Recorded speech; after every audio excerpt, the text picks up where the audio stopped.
Sir ತಮ್ಮ ಹೆಸರು? ರಾಜೇಂದ್ರ ಅಂತ. ತಾವು ಯಾವ ಗ್ರಾಮ ಪಂಚಾಯತಿಯಿಂದ? ನಾವು ಎಡೆಲ ಗ್ರಾಮ ಪಂಚಾಯತಿಯಿಂದ. ಎಡೆಯಾಳ ಗ್ರಾಮ ಪಂಚಾಯತಿಯಿಂದ ಮೆಂಬರ್ ಸದಸ್ಯರಾಗಿ ಗುರುತಿಸ್ಕೊಂಡಿದ್ದೀವಿ ಸರ್. ಸರ್ ತಾವು ಗೆಲ್ಲದ ಸಂದರ್ಭದಲ್ಲಿ ತಮಗೆ ಒಟ್ಟು ಮತಗಳು ಎಷ್ಟು ಬಂದಿತ್ತು ಸರ್? ಒಟ್ಟು ಮತಗಳು 386, 700 ಮತಗಳ ಎಣಿಕೆಯಿಂದ 386 ನನಗೆ ಬಂದಿತ್ತು. ಲೀಡ್ ಓಟ್ ಎಷ್ಟು ಬಂದಿದೆ? ಲೀಡ್ ಒಟ್ಟು 200 ಹಚ್ಚಿಲ್ಲ, 250. ತಾವು ಗೆದ್ದ ಸಂದರ್ಭದಲ್ಲಿ ತಮ್ಗೆ ಏನು ಅನಿಸ್ತಿದೆ ಸರ್? ನಾವು ಮುಂದೆ ಏನಾರ ಒಂದು ಜನಗಳಿಗೆ ನಮಗೆ ಇಷ್ಟು ನನ್ನ ನಿಂತು ಅವ್ರು ಗೆಲ್ಲಿಸಿರೋದ್ರಿಂದ ಏನೇನೋ ಮಾಡಬೇಕು ಅನ್ನೋದೊಂದು ನಮಗೆ ಇತ್ತು. ತಾವು ಯಾವ ಪಕ್ಷದಿಂದ ಗುರುತಿಸ್ಕೊಂಡಿದ್ದೀವಿ? ಕಾಂಗ್ರೆಸ್ ಪಕ್ಷದಿಂದ ಗುರುತಿಸ್ತಾರೆ ನಮ್ಮ ಗ್ರಾಮಸ್ಥರು.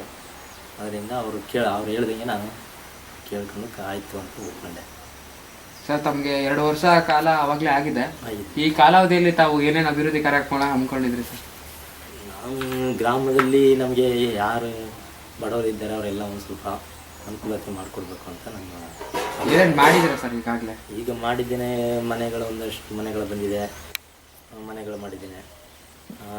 ಮತ್ತು ಇದು ಕೆಲಸಗಳು ಬಂದಿದ್ದೇನೆ. ಅವು ಒಂದಷ್ಟು ರೋಡು, ಕಲ್ವರ್ಟು ಅವೆಲ್ಲ ಒಂದಷ್ಟು ಮಾಡಿದ್ದೇನೆ. ಇನ್ನು 2 ವರ್ಷ ಕಾಲ ಅವಧಿ ಇದೆ. ಮುಂದೆ ಏನು ಮಾಡಬೇಕು ಅಂತ ಅಂದ್ಕೊಂಡಿದ್ದೀರಾ ಸರ್? ಮುಂದೆ ನಮ್ಮ ಗ್ರಾಮಕ್ಕೆ ಇನ್ನೂ ಒಂದು ಸ್ವಲ್ಪ ರೋಡ್ ಮಾಡಬೇಕು ಅಂತ ನನ್ನ ಅಭಿಪ್ರಾಯ. ನನ್ನ ಕಾಲಾವಧಿ ಇರೋಗಂಟ ನಾನು ರೋಡ್ ಮಾಡಿಸ್ಬೇಕು ಅಂತ ನನ್ನ ಅನುಕೂಲ ಮಾಡಬೇಕು. ನನ್ನ ಗ್ರಾಮಕ್ಕೆ ಏನೇನು ಸೌಲಭ್ಯ ಬೇಕು ಅದೆಲ್ಲ ಮಾಡಬೇಕು ಅಂತ ನನ್ನ ಅನಿಸಿಕೆ. ರಾಜಕೀಯ ಅನುಭವ ಹೆಂಗೆ ಅನಿಸ್ತಿದೆ ಸರ್ ತಮಗೆ? ರಾಜಕೀಯ ಅನುಭವ ಪರವಾಗಿಲ್ಲ ಅನಿಸ್ತದೆ. ಇನ್ನು ಮುಂದೆ ನಾವು ಇನ್ನೂ ರಾಜಕೀಯ ಬೆಳಿಬೇಕು ಅಂತ ಒಂದು ಆಸೆ ಇದೆ ತಮಗೆ. ಸರ್ ತಾವು ರಾಜಕೀಯಕ್ಕೆ ಬರೋಕ್ಕೆ ಸ್ಫೂರ್ತಿ ಇರ್ತಾರ? ಯಾರು ಅಂತವ್ರು ಏನಿಲ್ಲ. ಈ ಅವರ ಗಾಡ್ ಫಾದರು ಆ ಥರ ಸ್ಫೂರ್ತಿ ಅಂತ ಯಾರು ಇಲ್ಲ. ಸರ್ ತಾವು ಉಳಿದಂಥ ಸದಸ್ಯರಿಗೆ ತಾವು ಏನಂತ ಹೇಳಕ್ಕೆ ಇಷ್ಟಪಡ್ತೀರಾ? ನಮ್ಮ ಸದಸ್ಯರು ಏನು ತೊಂದರೆ ಇಲ್ಲ. ಎಲ್ಲರೂ ಏನು ಅನುಕೂಲತೆ ಮಾಡಿಕೊಡ್ತಾರೆ, ಏನು ತೊಂದರೆ ಇಲ್ಲ. ತಾವು ಈ ಸ್ಥಾನಕ್ಕೆ ಬರೋಕ್ಕೆ ತಮ್ಮ ಗ್ರಾಮದ ಜನತೆನೇ ಕಾರಣ? ನಮ್ಮ ಗ್ರಾಮದ ಜನನೇ ಕಾರಣ.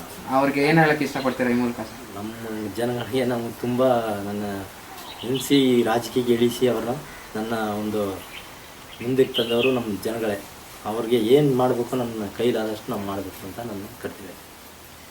ಇಷ್ಟೊತ್ತು ಕಾಲ ತಮಗೆ ನಮ್ಮ ಹತ್ರ ತಮ್ಮ ಅನಿಸಿಕೆಗಳು ಹಂಚ್ಕೊಳ್ಳೋಕ್ಕೆ ತುಂಬ ಧನ್ಯವಾದಗಳು.